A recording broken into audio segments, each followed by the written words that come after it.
Thank you very much, Madam Speaker, and thank you to the thunderous applause from my colleagues who are paid to do that to make me feel better.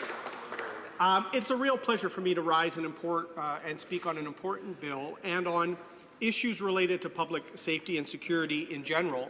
And I would like to begin my remarks, Madam Speaker, with a positive word of thanks for those men and women who are charged with keeping our communities safe, certainly the frontline police officers and first responders, but a lot of the people in the intelligence networks, from CSIS to CSE to think tanks that analyze these things, to engage citizens who are constantly advocating on issues related to public safety and security, Madam Speaker.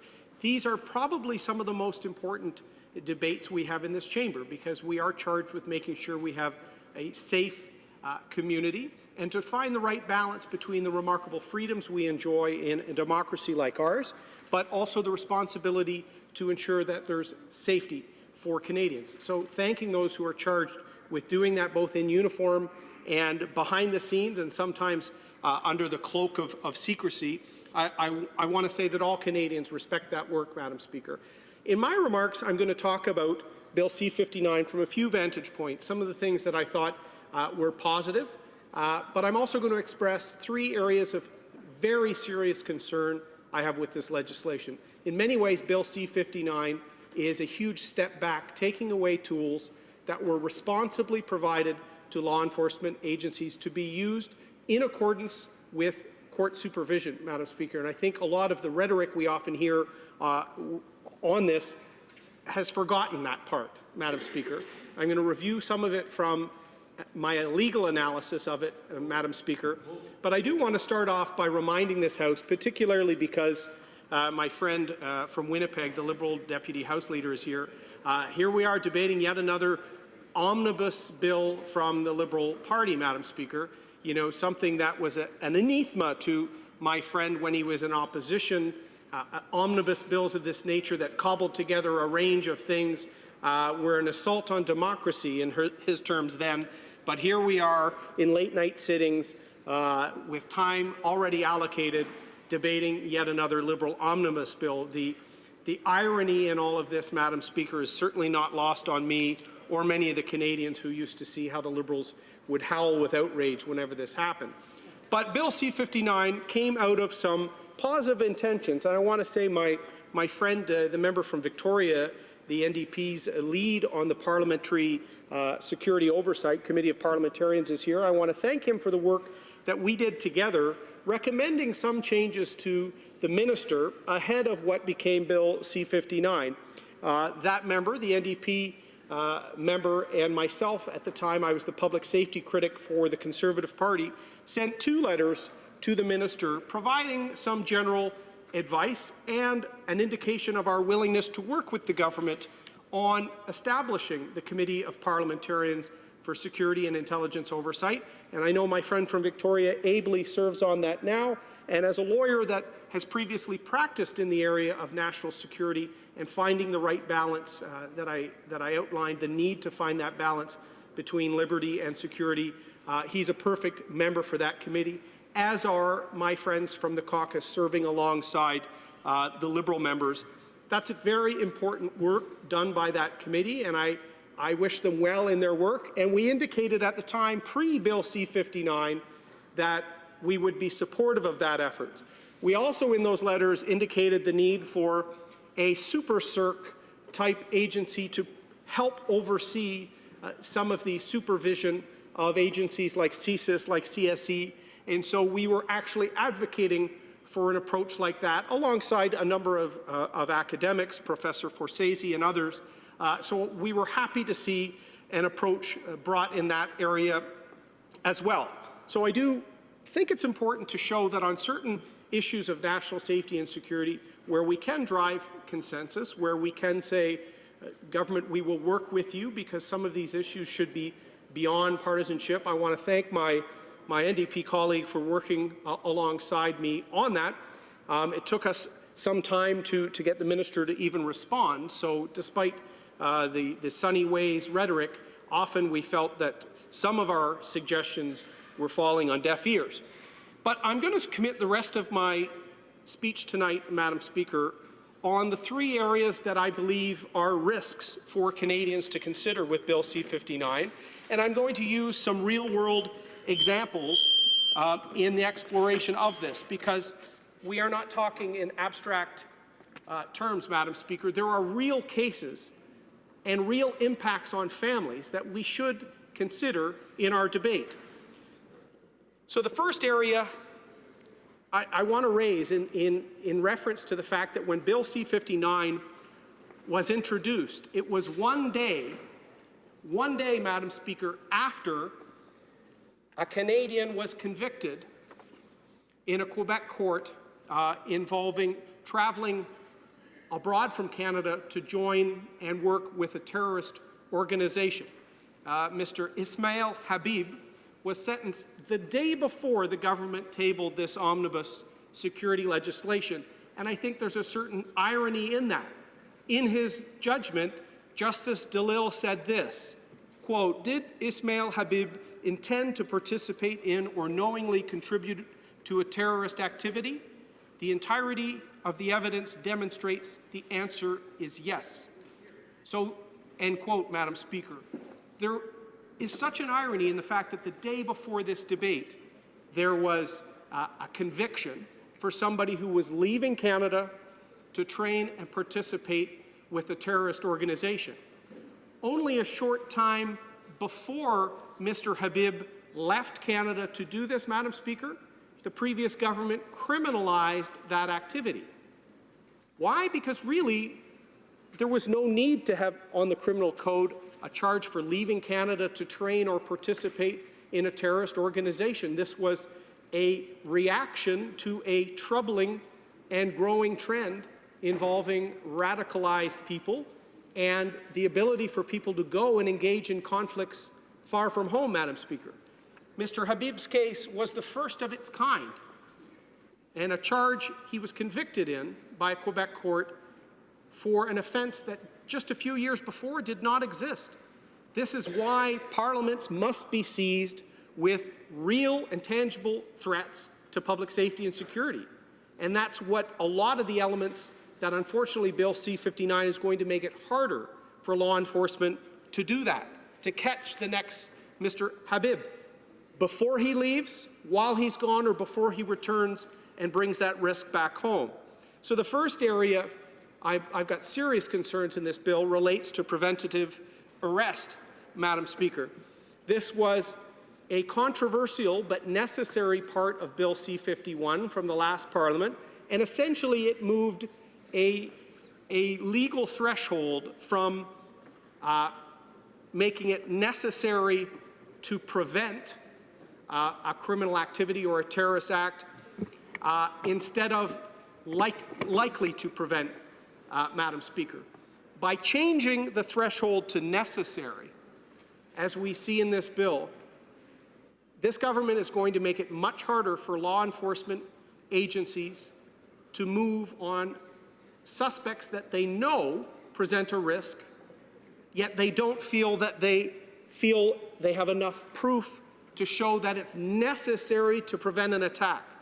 I think most Canadians would think the standard should be likely. Is on balance of probabilities, or is there an air of reality to the threat that there's violence to be perpetrated or potential violence by someone, err on the side of protection? You still have to have the evidentiary burden, Madam Speaker, but it is not too hard. And what's interesting about this, Madam Speaker, is who supported the preventative arrest portions of Bill C-51 in the last Parliament? The Prime Minister did, as MP for Papineau, Madam Speaker. I loved C-51 in so many ways because it showed the hypocrisy of the Liberal Party at its best. They were constantly critical of C-51, but they voted for it. And now they're in a position that they actually have to change elements of it, and they're changing some elements that the Prime Minister praised when he was in opposition, and they had this muddled position. My friends in the NDP have referred to this muddled position before, because now they think their Liberal friends are abandoning the previous ground they stood in. But what did the Prime Minister, then third-party leader, MP from Papineau, say about preventative arrest in the House of Commons on February 18th, 2015? He said, "I believe that Bill C-51, the government's anti-terrorism act, takes some proper steps in that direction. We welcome the measures in Bill C-51 that build on the powers of preventative arrest, make better use of no-fly lists, and allow for more coordinated information sharing by government departments and agencies." End quote. What's ironic, Madam Speaker? He's undoing all those elements in Bill C-59, from information sharing to changing the standard for preventative arrest to a threshold that is unreasonably too high, in fact, recklessly too high. And law enforcement agencies have told the Minister this and the Prime Minister. The old Prime Minister, when he was MP for Papineau, thought these important powers were necessary, Madam Speaker, but now he does not. Perhaps society is safer today. I would suggest we are not, Madam Speaker. We just have to be vigilant but balanced. And that's probably why, in opposition, he supported these measures and now is rolling them back.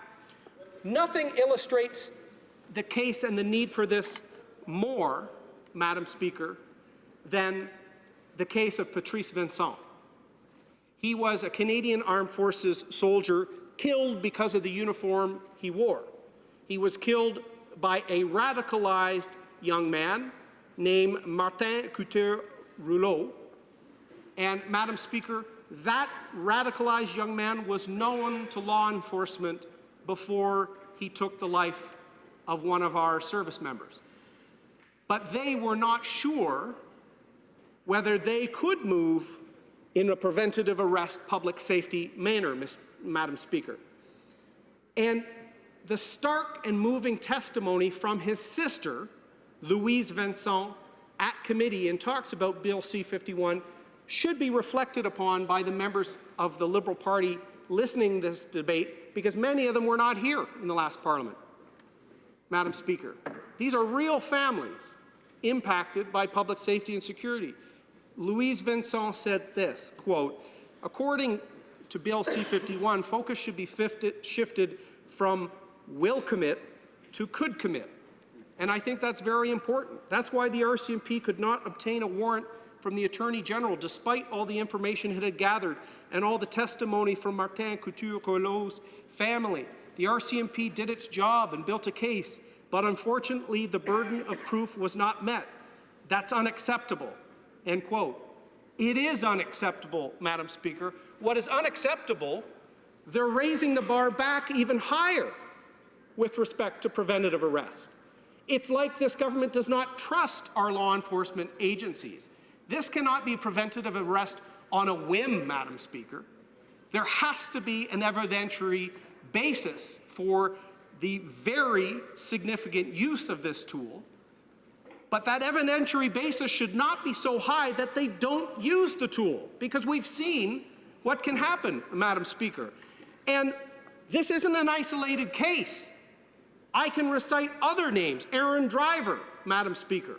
Those in southwestern Ontario will remember that thanks to the United States, this gentleman was caught by police on his way to commit a terror attack in southwestern Ontario. He was already under one of the old peace bonds, Madam Speaker. This similar power could be used against someone like Alexandre Bissonnette before his horrendous attack in Quebec City on the mosque, Madam Speaker. Most recently, this tool could be used in a case like the Alex Minasian case in Toronto, the horrific van attack. Preventative arrest is a tool that should be used, but with an evidentiary burden.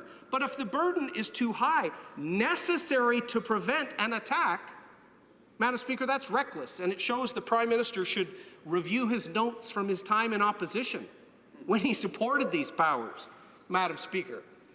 But I suggest he didn't have notes then and probably doesn't have notes now. The second issue I'd like to speak about is the deletion of charges and the replacing with a blanket offense called counseling commission of a terrorism offense, Madam Speaker. And what's that changing from Bill C-51? It's removing charges where they could be laid for someone who was advocating or promoting a terrorism attack or activity, Madam Speaker. Promotion and advocation are the tools of radicalization, Madam Speaker. If we're not allowing charges to be laid for someone who radicalized Mr. Couture-Rouleau, we have to only catch someone who counsels him on actually going out and running down Patrice Vincent? Or should we be charging the people that radicalized him, that promoted ISIS or promoted a radical terrorist ideology, and then advocated for violence? That should be. That actually conforms with our legal test for hate speech, Madam Speaker. When you're advocating or promoting and you're indirectly radicalizing.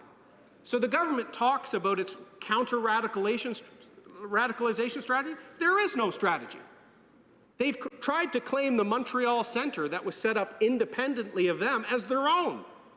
They wouldn't tour parliamentarians through it when I was public safety critic, but they tour visiting guests from the UN and other places. That was an initiative started in Montreal. It has nothing to do with their strategy. I've seen nothing out of this government on counter-radicalization, Madam Speaker, and I would like to. The same should be said with respect to peace bonds, another tool that law enforcement need, Madam Speaker. These have been asked for by law enforcement officials that we trust with their mandate. They're peace officers. Yet this government is showing they don't trust them because they're taking away tools. The peace bond standard is now in a similar fashion to the preventative arrest standard, Madam Speaker. You have to prove that it is necessary to prevent violent activity or terrorism, necessary, as opposed to the Bill C-51 standard of likely to prevent. Because a protection order, or they're better known as a peace bond, is a tool like preventative arrest that can set some constraints or limitations on the freedom of a Canadian because that person has demonstrated that they are a potential threat. To say they have to be a certain threat that a necessary standard promotes is reckless, Madam Speaker, and misguided.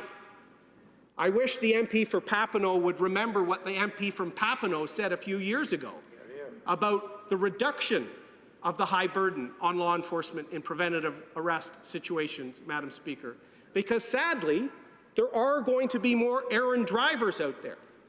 And I always use the case of errand driver because sometimes members of specific groups, some Muslim Canadians, have been unfairly targeted in part of discussions about radicalization. This is a threat that exists not just to one community. Aaron Driver's father was in the Canadian Armed Forces, Madam Speaker, a career member of the military. Their son was radicalized by people that advocated, promoted radical ideology and violence. We're now removing the ability to charge those people that helped radicalize Aaron Driver with this bill. But it shows that this is a risk that exists. Let's not overstate the risk, Madam Speaker. There is not a boogeyman around every corner. But as parliamentarians, we need to be serious when we try and balance properly the freedom and liberties we all enjoy and people fought and died for with the responsibility upon us as parliamentarians to give law enforcement the tools they need to do the job. Because I can tell you, they don't want a situation where they're catching Aaron Driver in a car about to drive away. We have to find the right balance. And the movement of standards to necessary to prevent the commission of a terrorism offense just shows that they don't trust our law enforcement with the ability to collect evidence and lay charges or provide a peace bond when they think someone is likely to be a threat to public safety and security. So, Madam Speaker, I started off by saying there were elements I was happy to see in Bill C-59, but I truly hope that Canadians see certain measures in this are going to take away tools that law enforcement have responsibly asked for and this does not make our communities any safer. Thank you, Madam Speaker.